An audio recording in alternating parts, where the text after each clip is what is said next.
देश भर में आज से शुरू हो रहा है तीसरे चरण का टीकाकरण। 18 और उससे ऊपर की उम्र के लोगों को लगेंगे टीके, लेकिन कई राज्यों में वैक्सीनेशन की कमी से टीकाकरण टल चुका है।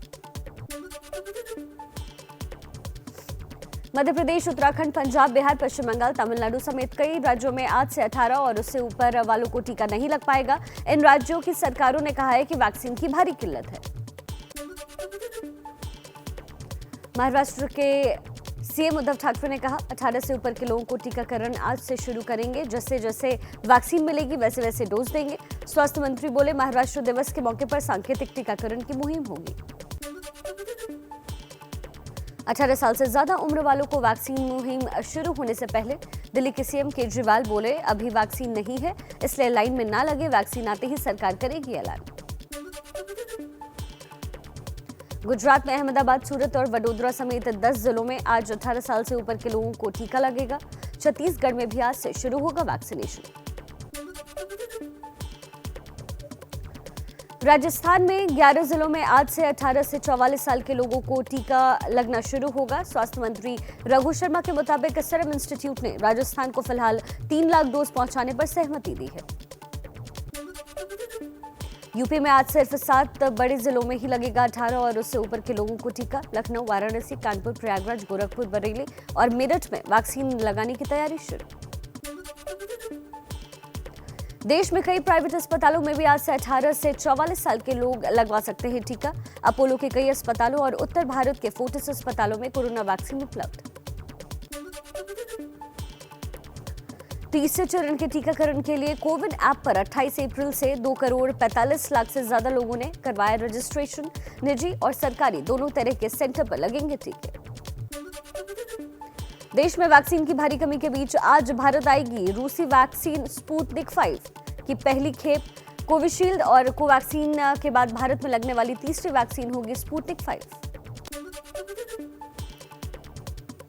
विदेश मंत्री एस जयशंकर की अमेरिकी विदेश मंत्री एंटनी ब्लिंकन से फोन पर बातचीत हुई है। कोरोना के हालात को लेकर चर्चा की गई।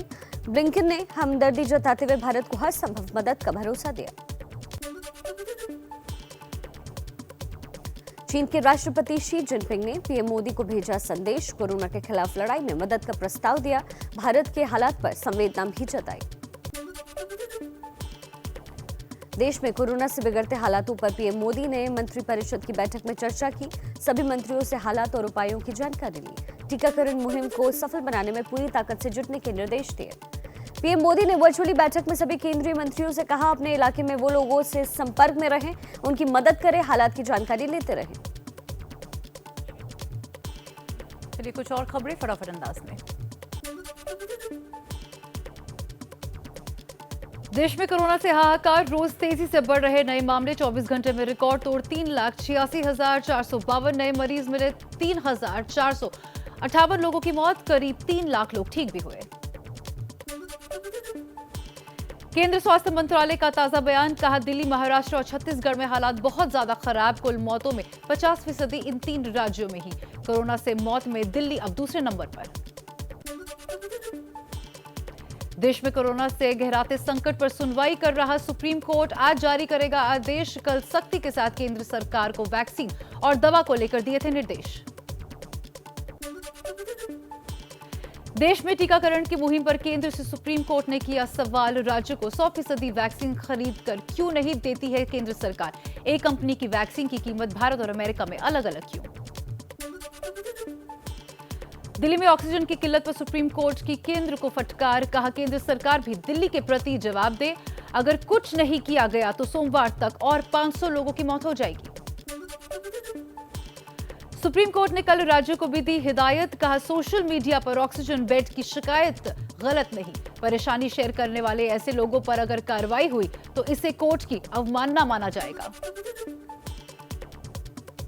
कोरोना संकट पर दिल्ली हाईकोर्ट की बड़ी टिप्पणी, कहा हालात युद्ध के, अस्पतालों में ऑक्सीजन नहीं, डॉक्टर भी रो रहे हैं। यह सरकार की सबसे बड़ी नाकामी है। दिल्ली में ऑक्सीजन मुद्दे पर हाईकोर्ट में आज भी जारी रहेगी सुनवाई। कल कोर्ट को बताया गया कि बड़े अस्पतालों को तो ऑक्सीजन मिल रही है, लेकिन छोटे अस्पताल और नर्सिंग होम में ज्यादा किल्लत है। दिल्ली हाईकोर्ट ने कहा सभी बड़े अस्पतालों के पास अपना ऑक्सीजन प्लांट होता तो आज इतने बुरे हालात नहीं होते। मौजूदा हालात में हम खुद भी असहाय महसूस कर रहे हैं। दिल्ली में कोरोना का बड़ा विस्फोट, 24 घंटे में 27,047 नए केसेस सामने आए, 375 मरीजों की गई जान। एक्टिव मरीजों की संख्या 1 लाख के करीब पहुंची। दिल्ली के उपराज्यपाल अनिल बैजल कोरोना से संक्रमित हुए, खुद को घर में आइसोलेट किया, ट्वीट कर पॉजिटिव होने की जानकारी दी। और महाराष्ट्र में कड़ी पाबंदियों के बाद भी नहीं थम रही कोरोना की रफ्तार, 24 घंटे में करीब 63,000 नए केसेस सामने आए, 828 लोगों की मौत।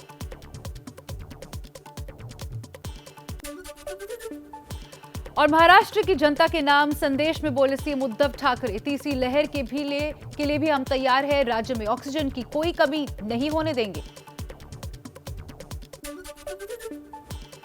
और यूपी में काबू से बाहर होता कोरोना, 24 घंटे में 34,626 नए संक्रमित लोग मिले, 332 लोगों की मौत। लखनऊ में सबसे ज्यादा नए मामले सामने आए। दिल्ली के पास यूपी के गाजियाबाद में बड़े और वेंटिलेटर के बारे में गलत सूचना देने पर 2 अस्पतालों के खिलाफ कार्रवाई। एक अस्पताल का लाइसेंस कैंसिल तो दूसरे का लाइसेंस सस्पेंड किया गया। भदोही जिले के औराई से बीजेपी विधायक दीनानाथ भास्कर ने ऑक्सीजन संकट पर सीएम योगी को लिखी चिट्ठी, कहा नहीं है ऑक्सीजन की कोई व्यवस्था, डॉक्टर हो चुके हैं लापरवाह। बिहार में कोरोना ने बनाया नया रिकॉर्ड, 24 घंटे में 15,853 नए केस, 80 लोगों की मौत। राजधानी पटना के हालात खराब, 8 दूसरे जिलों में भी खतरा बढ़ा।